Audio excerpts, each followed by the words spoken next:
at Adrenaline Motorplex in Adrian, Missouri for the round 2 and round 3 of the off-road series. So today, Saturday, June 1st, is gonna be round 2, and then they're also gonna have the double header. So tomorrow, June 2nd, will be round 3. So this track actually has a pretty sick layout. They have a lot of property here. So this is gonna be an awesome track. This will be my first time actually racing here.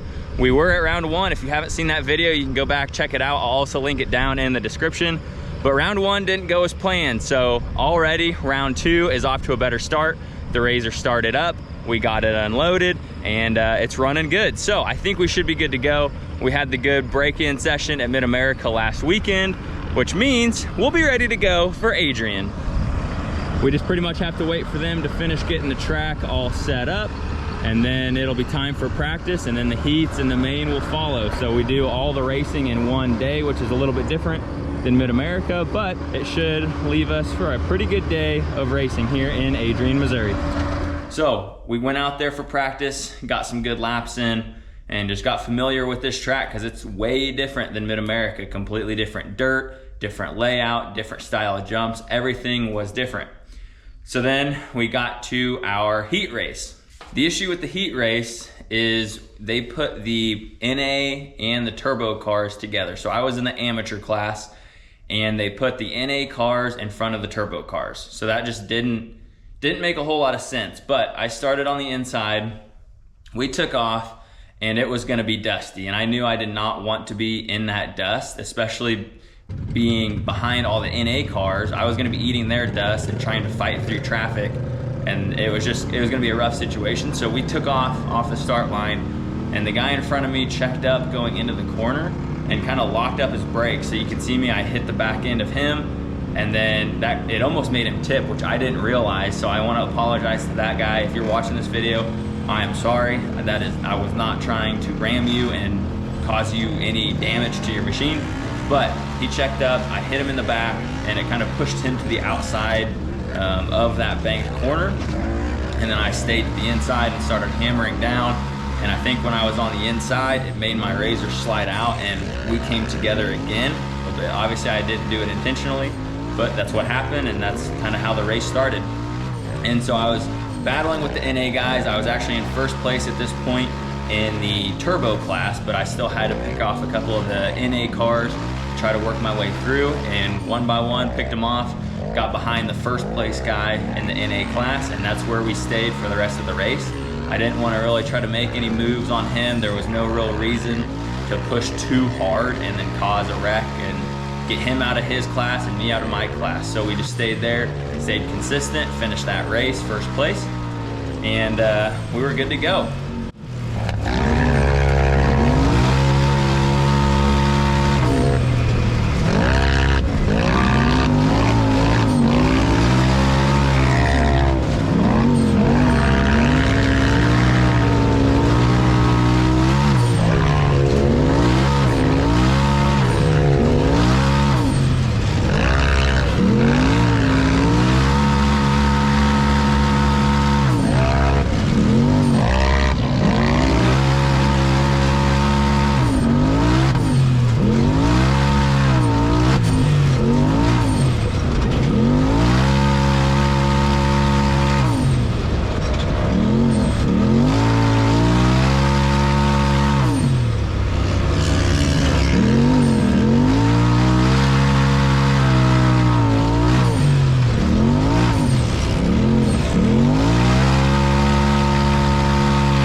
Kind of crazy. So we were watching the turbo class because the Seek Designs Racing, Bree Seek, races in that class, and then she's got the Pro NA car. So we wanted to go out there, watch them, support them, and we were watching that race, and man, the guy took a complete tumble at the end of this race.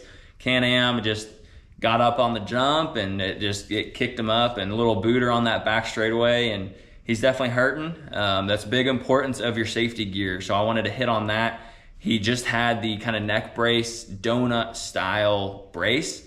Highly recommend a Hans device for this type of racing.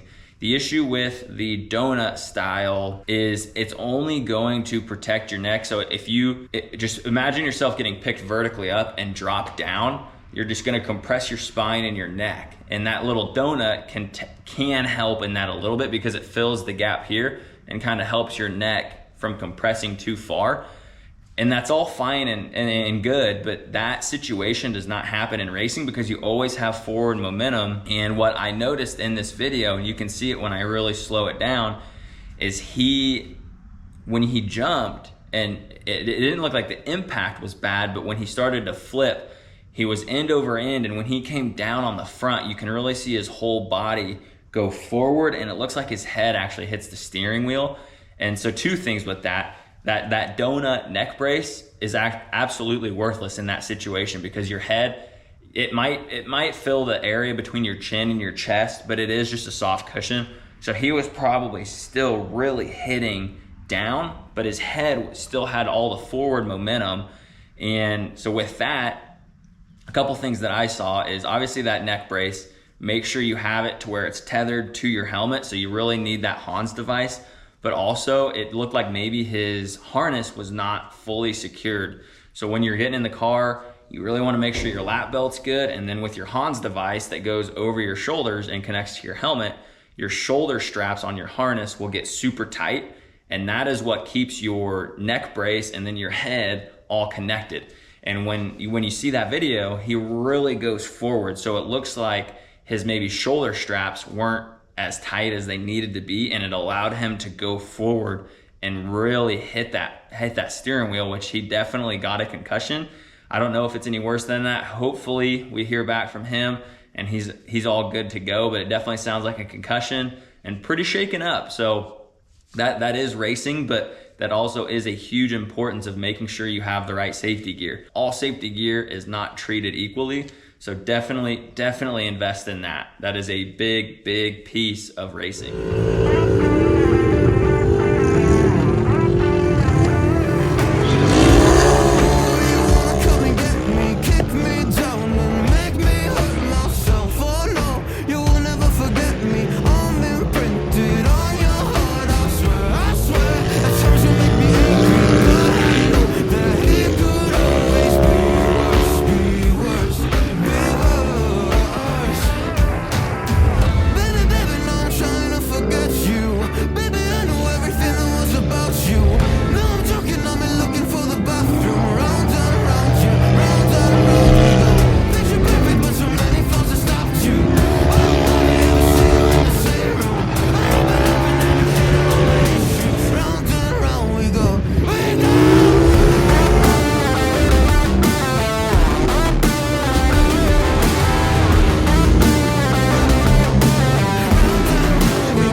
So my main event rolls around and we're starting, the way they do it is they kind of do an invert. So however you place in the first race, they flip it. So I was actually starting in 3rd place, but they put the turbo cars in front of the NA cars. So that was good.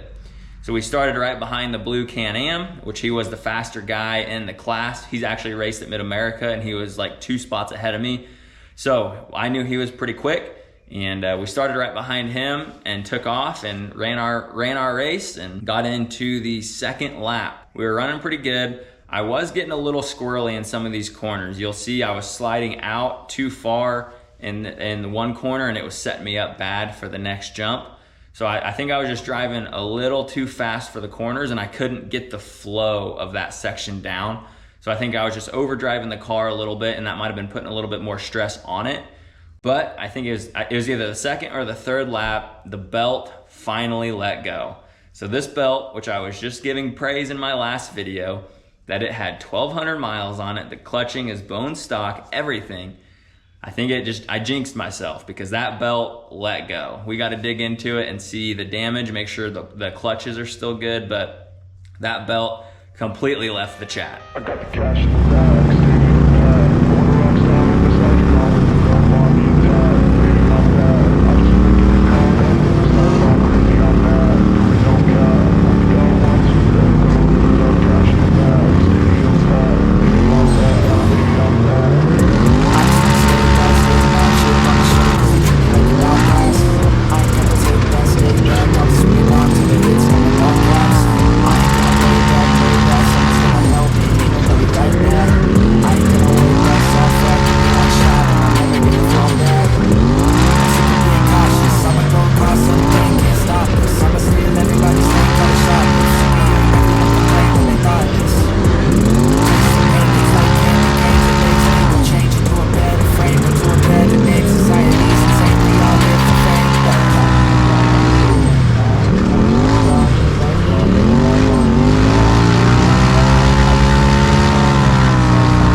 didn't finish the main event, but there was only 3 people in our class, which we probably could have raced up with the big turbo guys and been okay. But I just wanted to keep in that amateur class, make sure I was getting good time on the track and just getting experience, learning the car, learning different jumps. And we ended up with a 3rd place finish. So These are nice little plaques that Adrenaline Motorplex gives us, and super stoked on this. Like, second race of the year and third place. And again, there's only 3 people in the class, but you can't win sitting on the couch. So we got out there, took on third place, and I think we won 50 bucks or something like that. So it's cool to make a little bit of money. But again, I mean, I'm just super stoked on at least placing. I could have gone out there and didn't finish either race, and I wouldn't have placed. So getting that first place in the first race, and then sadly DNFing in the second race, but again, still able to get up there on the podium and take home a little bit of a prize. But overall, super stoked on the car and how it handled all things considered. It was doing very, very well. So that's gonna be a wrap for this video. I wanna say thank you guys for watching, subscribing, liking, commenting, everything. Really, really appreciate it. And if you guys see me out at the track or anywhere, feel free to come up, say hi, and tell me what you like about these videos. Tell me what you don't like. Tell me some things I should change up, because I'm super open to however I need to change them so you guys are more entertained, and I want to provide you guys the best content I can. Super grateful for all you guys. Glad we made it home in one piece. The RZR's pretty much good to go. A few changes, but other than that, we're ready to rock and roll. So thank you guys again. I really, really appreciate it, and we'll see you in the next one. Peace.